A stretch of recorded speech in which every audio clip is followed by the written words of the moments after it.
In today's video, I will be predicting every single NFL team's MVP for this season. The best player on each team, the guy who's most important maybe on their team for this coming season. But before we get into this video, I have multiple announcements to make. Number one, I will be live streaming Monday, Tuesday, not Wednesday, Thursday. Monday, Tuesday, Thursday, live streaming College Football 25, dude. I cannot wait for this game. It is got to be one of the most hyped up events of our lifetime at this point, dude. The game's finally back from 11-year hiatus. I simply can't wait. I don't know what else to say. Also, don't forget, check out W.GG. Use code SHREDDER for 10% off your order of anything on the website. W is a great energy drink. It's one of my favorites. I haven't found any that taste better, that are cheaper per drink. It's a great situation. Go to W.GG, use code SHREDDER for 10% off, or click the link in the description of this video.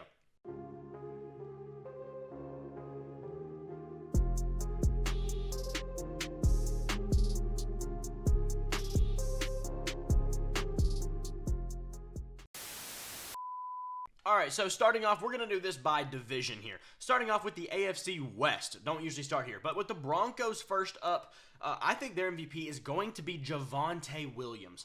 He has been a flashy running back in the past. We've seen him do a lot of good things, but we haven't seen him put it all together.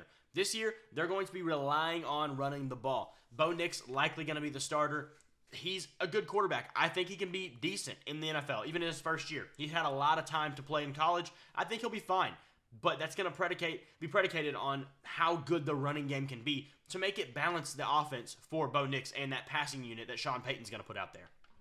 Next is the Chargers, and that one is going to be Justin Herbert. Justin Herbert's one of the best quarterbacks in the league, probably top 5 or so. I don't care what you say. Oh, he hasn't done anything, hasn't won any games. He had Brandon Staley. That's all that matters. That ruined everything for him. He is, talent-wise, probably a top 3 quarterback. Dude is incredible. Has he proved it? He needs to get there. But in terms of taking a quarterback in a vacuum of a situation, this guy's incredible. And honestly, the rest of this team doesn't have the most talent. So we're yet to see somebody else who can even have the idea of taking his spot of the team MVP. It's going to be Herbert. Same thing with the Chiefs, to be quite honest with you. Mahomes. I don't really need to talk about this. He's their MVP. That's all that matters. And finally, for this division, the Raiders. It's going to be Max Crosby. Not really a shocker there. Definitely the best player on this team. One of the better edge rushers in the league. Probably top 3 to 4 edge rushers. And, has slowly been building up his career to this point where he's now getting into the conversation of maybe he is a top 3 guy. He's maybe a top 4 guy, but maybe top 3. Maybe we can get him up there. He's in that contention with Myles Garrett, TJ Watt, Micah Parsons, Max Crosby. That's the 4, I think, in my opinion right now, who are the top of the game. In no particular order there. But, yeah, this guy's really good, and he's going to help that team out a ton. Moving on to the South, we'll go with the Colts first. I think their team MVP is going to be Michael Pittman Jr. Yes, they are a heavy running team. Teams know that. Jonathan Taylor's a great back. However, I think this is the year Michael Pittman takes a huge step up, and it's going to be helpful that Anthony Richardson's got some legs on him. He can move around. He can make things happen, later on in plays than guys like Carson Wentz could. Guys like Sam Ehlinger and Gardner Minshew could. This guy's an athlete. He's going to be able to get the ball to Michael Pittman in ways that he's never had it before. Michael Pittman's a great receiver, but hasn't had the chance to show it with all the things around him. All the quarterbacks, the issues, the Jonathan Taylor issues. Michael Pittman's going to show out this year. I'd almost guarantee it. Next, the Jaguars. I think we finally see Trevor Lawrence take a little bit of a step up, and that's going to be big for him. We are yet to see Trevor Lawrence really be the guy that he was drafted to be. And if he does it this year, whoop-de-doo. That is a great sign for things to come in Jacksonville. They need him to take a massive step up. Trevor Lawrence has shown flashes of being really, really good. The promise that he was as a prospect. And what he's seen so far in his career has been decent. He's a starter in this league, no doubt. But we need to see him take that next level, be a game-changing quarterback. And I think that's happening in 2024. Now, moving on to the Texans. This one could go a lot of ways. I wouldn't be shocked if the Texans do struggle a little bit this year. Yeah, they had a great year last year, but they have a lot fighting against them this year. Things like, a more difficult schedule, more tape on C.J. Stroud, D'Amico Ryans and C.J. Stroud both being in their sophomore year. Sophomore slumps are a thing. They might still be good, but this year could be a rough year for them. I have Will Anderson Jr. being their team MVP. I think he's going to show out in year 2. Year 1 was solid. Not amazing, but solid. Very decent, very, very good. But it wasn't amazing. I think year 2, Will Anderson breaks into the game and becomes quickly a top 5 edge rusher in this league. He's talented, has a lot of tools, He's just got to put it together. And with Danielle Hunter coming from the other side, it's only going to help this kid go crazy. Now, in the final team in this division, the Tennessee Titans, I have Will Levis. This team could easily finish worst in this division. This team could easily finish second in this division. This division is very weird if you can't really put that together. I think it's more likely they do finish last in this division. However, I don't think it's at the expense of Will Levis, a first-year head coach. Not a lot of talent on this team. Overpaying receivers. Overpaying a running back who's not really been that good. And shifting the dynamic of this team. Losing Vrabel, bringing in Callahan. Losing Derrick Henry, bringing in Tony Pollard. You know, a lot of different factors here. This is a huge question mark team. They could have 10 wins. They could have 4 wins. I wouldn't be shocked either way. But I do think we see flashes enough to think that Will Levis is this team's quarterback for the future. I think we saw flashes enough last year to think Will Levis is a solid quarterback. He's not their problem. However, they've got to find the solution to get the team together around him. Going to the AFC East now, the Buffalo Bills. To me, I think it's going to be Josh Allen, and I don't think there's any ifs, ands, or buts about it. Josh Allen, to me, is the second best quarterback in the league. I don't think it's really that close either. I think he's a lot closer to Mahomes than anybody else is close to Allen. And that's just my opinion. Oh, well, Lamar has Joe Burrow's been to a Super Bowl. Or has MVPs, and Joe Burrow's been to a Super Bowl. I don't care. Lamar Jackson is a terrible playoff performer. He doesn't put up good numbers. He just doesn't. He gets carried by a defense. Joe Burrow got carried by a defense, had a good run, hasn't been able to stay healthy. Josh Allen is the most scary quarterback in the league, in my opinion. There's no one who can run like he does and throw like he does in that same combination. Lamar Jackson, you're not really worried about his arm.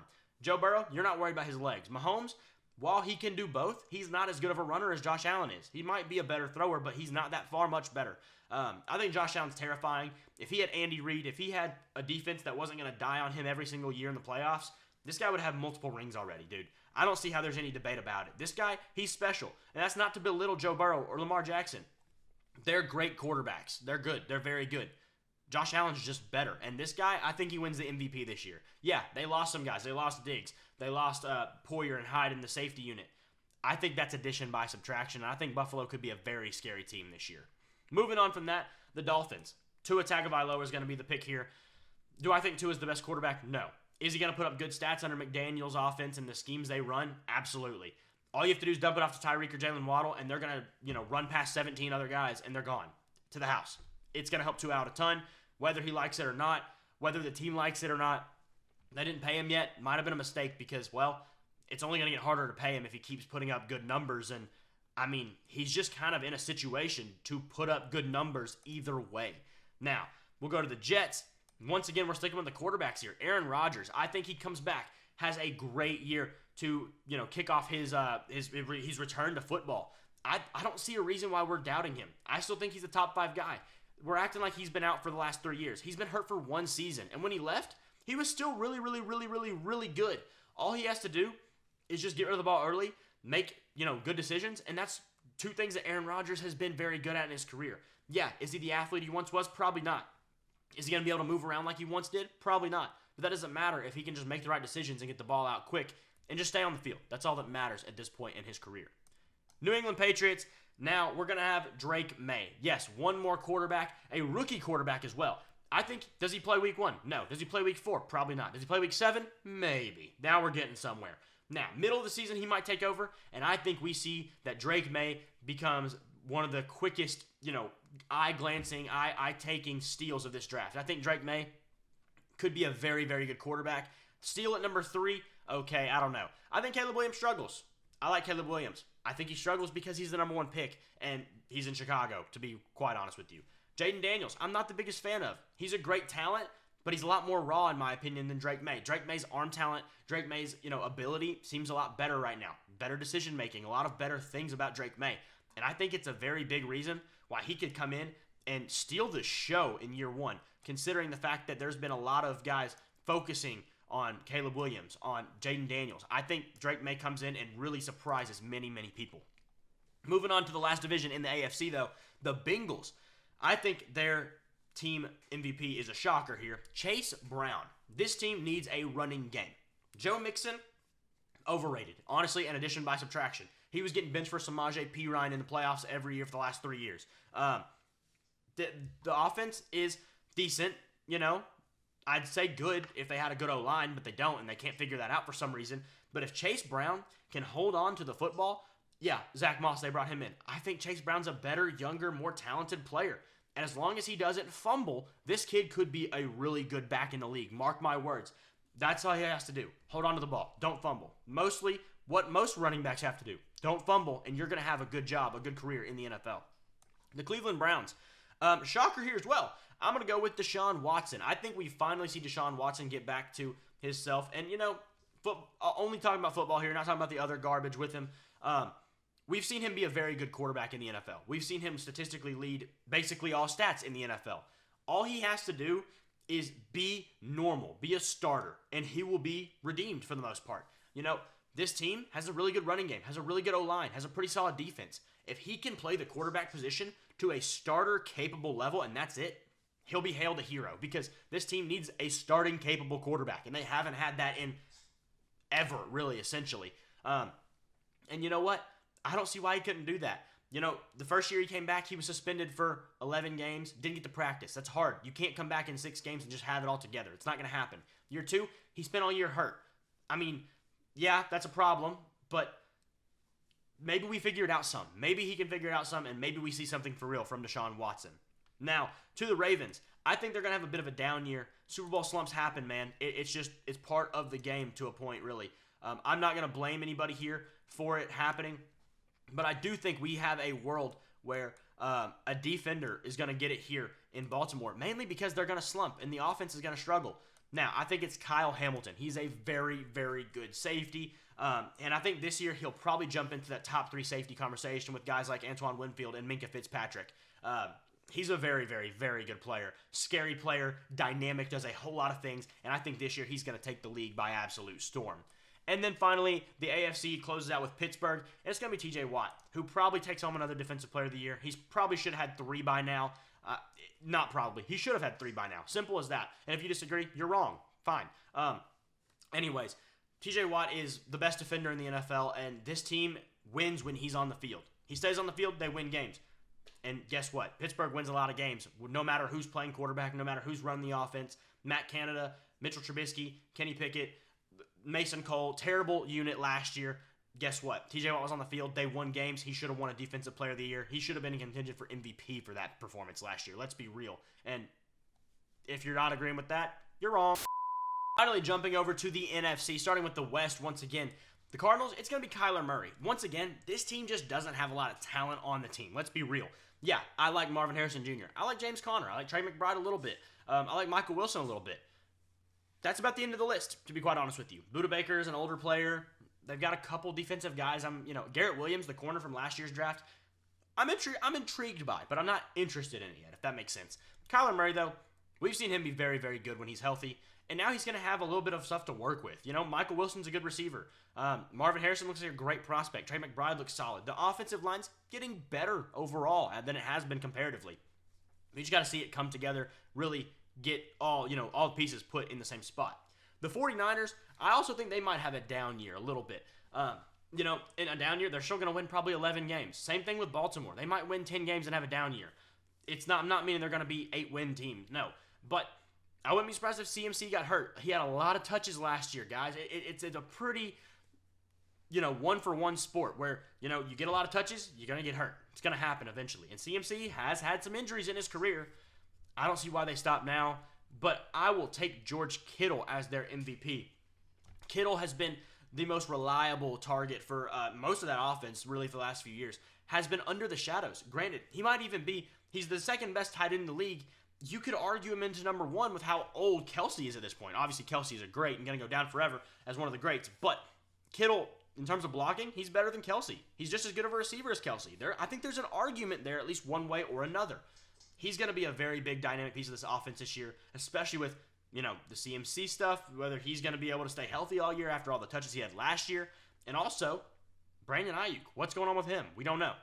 Moving on, the Rams. It's going to be Matthew Stafford here. Matthew Stafford's Matthew Stafford. Do I have to explain any further? This guy probably has the longest leash in the NFL outside of Patrick Mahomes for any given reason. This guy, he's a seasoned vet, one of the most seasoned guys in the league.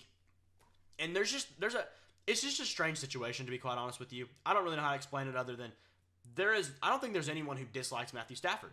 There is No lack of respect for Stafford anywhere. That guy put up with a lot of crap for 10 years in Detroit.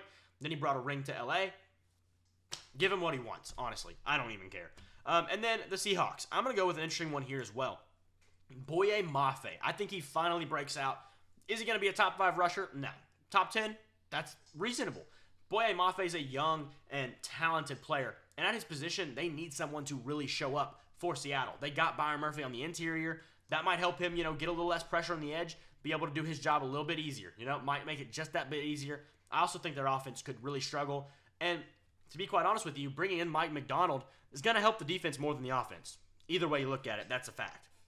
Moving on to the South, the Bucs are going to have Baker Mayfield be their MVP probably once again. Baker Mayfield, he's a great player. He's a great player.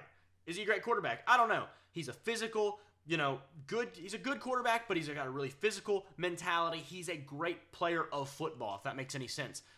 Is he the best quarterback ever? Is he a top 10 quarterback? I don't even know. But a guy like Baker Mayfield is a guy you want on your team. A guy who's going to go for his team, going to win. The competitiveness is there. And you know what? He's gotten humbled, and he's come back, and he's proved himself. He deserves whatever he gets down there in Tampa Bay in terms of contracts, in terms of wins. That man has gone through it and, did it with some crappy teams, and now he's got a place that maybe he can call home for the rest of his NFL career. The Falcons, Kirk Cousins, I think he comes in with a chip on his shoulder after the whole Michael Penix saga, which, once again, I don't know why they would ever even draft him number 8. One, I don't think he's worth a number 8 pick. I don't think he's as good enough for a number 8 pick. And also, you just got Kirk Cousins. What are we doing here? Doesn't make any sense. Yeah, he's hurt. He's old. Let's see it. Kirk Cousins doesn't use his legs much anyways. He's not a big runner. He doesn't need his legs to be able to run. If he can still have the same precision, the same power, the same accuracy, the same good decision-making for the most part, this guy's going to be completely fine, and maybe a breath of fresh air in Atlanta could be the best thing for his career. The Panthers, big shock here, going with Jonathan Brooks, the talented running back out of Texas in the draft.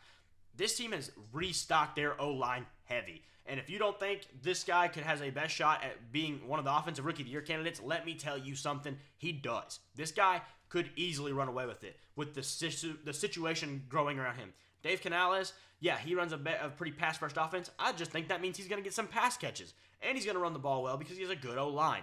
And Bryce Young, with his development happening, they need to make sure the ground game is a part of this realistic, game plan. And Jonathan Brooks is just a really talented player. Had he not gotten hurt at Texas in last year, he could have been a much higher draft pick than he was taken in this draft. Moving on, though, we're going to go with a real wild one here in New Orleans. I think Derek Carr has a good year. I think he kind of revitalizes it a little bit. Year one with the Saints, not great. Dennis Allen, not a really great head coach. Let's just be real. I think A.T. Perry gets their MVP. If you know my channel from last year, I'm a big A.T. Perry fan. I liked him a whole lot coming out of Wake Forest. Saw a lot out of him that he could be a really good receiver. And with Chris Olave, being the number one guy here, A.T. Perry being a more dominant physical body could be a really good number 2 beside him and, lead him to be the MVP of this team. Well, how is he not the number 1 receiver but his MVP? Juju Smith-Schuster did it when Antonio Brown was on the team for Pittsburgh back in 2018, 2019. This could be a very similar situation where, yeah, you're still worried about Olave, but A.T. Perry's development over here has looked really good, and he becomes a really sufficient player in this offense. I would like to see it a lot, personally, and also, I just don't think it's that far out of the picture. I think that really, really could happen. A.T. Perry, it's a shock, but it'd be a very interesting storyline for sure. Going over to the NFC East, the Cowboys. CeeDee Lamb, he's one of the top 3 receivers in the league right now. What else do you have to say? He's going to, the offense they run is a very pass-friendly offense. They get things open. They're schemed open a lot. A lot of help there. Dak Prescott is talented enough to get the ball to him, even though I'm not a big Dak fan. He's got an arm enough to get the ball to CeeDee Lamb, and CeeDee Lamb does the rest for him and, blows up Dak's stats. But CeeDee's a very good receiver. Don't get it twisted. Big fan of CeeDee, and I think he's in for another huge year. One of the years that might put him in the top 2 conversation if guys like Tyreek Hill start to slump in their career. The Commanders, bit of a shock here. Gonna go with Jeremy Chin. You might be questioning why I'm doing that when this guy was not even, getting play time on his last team just last season. Well, Dan Quinn brought him to Washington for a very specific reason. There is a role in a Dan Quinn defense played by last year Jaron Kearse in Dallas that amplifies this, kind of box, big safety guy who plays like a hybrid nickel linebacker, safety over here, rover, whatever you want to call it. It's a very interesting position that Dan Quinn utilizes very well. Jeremy Chin is probably going to slot right in there and create chaos on any field that he plays on. And he's talented. We've seen this guy be really, really good in years past. We just haven't seen him get the real chance in the last year or so. We need to see that. I think Dan Quinn could really revitalize Jeremy Chin's career and turn him into a potentially, Pro Bowl, maybe even All-Pro player because of his talent and Dan Quinn's coaching ability for the defensive side of the ball. Moving on, though. A.J. Brown for the Eagles. A.J. Brown is one of the best receivers in the league. I think the Saquon addition probably just improves his ability to actually be a threat because Saquon is a huge threat in himself. Now you're not just worried about, DeAndre Swift, he's pretty good. We got, Devontae Smith, he's pretty good. And A.J. Brown, he's really good. No, now you're worried about, okay, Saquon is incredibly good. A.J. Brown is incredibly good. Devontae Smith is really good. Who are we guarding? Probably no one, to be quite honest with you. And finally, for this division, the Giants, I'm going to go with Brian Burns, their new addition at edge rusher. Very good edge rusher, no doubt about it. And they get him from Carolina in a trade.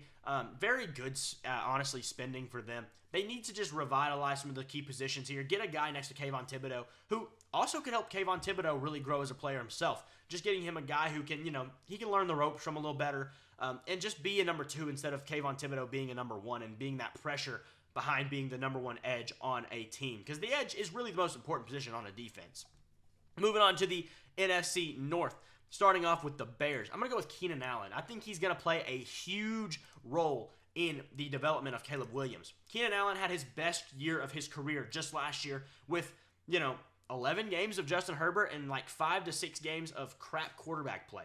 And he had one of the best years of his career, if not the best. Keenan Allen's a very good receiver. I don't care if he's old or what. He's going to go to Chicago, and he's going to make, even if he doesn't statistically have an incredible year, this guy's going to be impactful off the field for Caleb Williams. Getting a veteran who's been around, played with a great quarterback in Phillip Rivers, played with a great young quarterback in Justin Herbert. He can help Caleb Williams out way more than any other player on this entire team, on the staff can, by just sharing his experience and being a helpful mind asset to Caleb Williams. Then, the Lions. I think Aiden Hutchinson also takes a huge jump this year, maybe even fights for the Defensive Player of the Year award.